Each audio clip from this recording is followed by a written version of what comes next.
andito po tayo ngayon na tatay na kanya rin kahanan. Ito po ang kanilang bakery. Ang pangalan ng kanilang bakery ay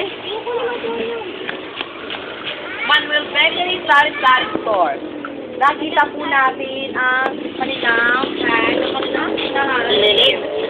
Nandito po tayo ngayon sa may-ari ng bakery shop. Tata, ano pong masasabi po ninyo sa inyong mga gawang tinama? Wala. Yun po. Yun nga po. Nangyari po yun. Interview mo sa talanin. Nandito rin po ang andito rin po ang kanang paan ng tagapagmahal. Ganang pa. Sino po? Andito po tayo ngayon. At tayo po nga interviewin po natin. Tingnan mo yan. Interviewin po natin ang nanay ng mga batang ito. Ang pangalan po niya ay Ate Lani. Ate Lani, ano po masasabi po ninyo sa mga gawang tinapay ni Tata? Malaki ang ulo mo! Makala. Ako naman, ako naman, ganda ako sagot.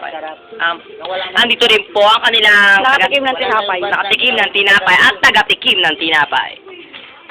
Ano masasabi ko sa tinapay nila, sobrang sarap, lalo na yung cookies nila, yung Oo, ang laki-laki pa, yung lumilipad na pasa. And then, after no, may ilag ka sa tindera nila, tinderang-tindero. Andito po ngayon ang kanilang tindera-tindero. Ang nagangalan po niya ay Ash. At ano po masasabi po ninyo? Ito po sa nangyari sa inyo ni John Lloyd. Begitin ko lang po. Agad po ang kanyang pes. Di ba po nang pumulot yung ulo? At nandito rin po tayo sa harap-harap. Nandito po tayo ngayon. Nasa harap po tayo ng kanilang bakery. Ito po ang kanilang Santo Niñong hit. Ay, sige. Ito po ang kanilang Santo Niñong. Malapit na po natin makuha yung pwede. Malapit na po natin makuha lahat ng tinapay at trinkets. At tayo po ang tagapagmana nila. At nandito po, ipapakita po namin sa inyo ang kanilang Santo Niñong hip hop. Ayan po, nakita po natin ang Santo Niñong hip hop na may hawak ng balahibo ng manok.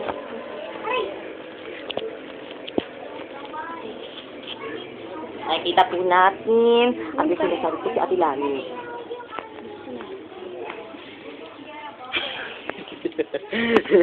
Ayan po. Seryoso po ang kanang ng tagapagmana. Kaya may lang. Ito po. Hindi ganun lang, malapit, SM. Sa SME. Malapit. Pupunta po kami ngayon sa SME 1.3 Mega. Nakikita po natin ang Monay, Pandikoko, na kanilang tinitinda. Isama mo na rin ang insimada at cookies.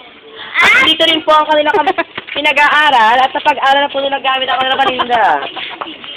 Yan pong dalawang batang nakatalikod, sila po ang tagagawa ng bread. Ito, sira na pagtulong mo. Wala ba kang ang tricycle? Baka ng gaga. Nakain niya ng Panoorin natin. Ngayon lahat!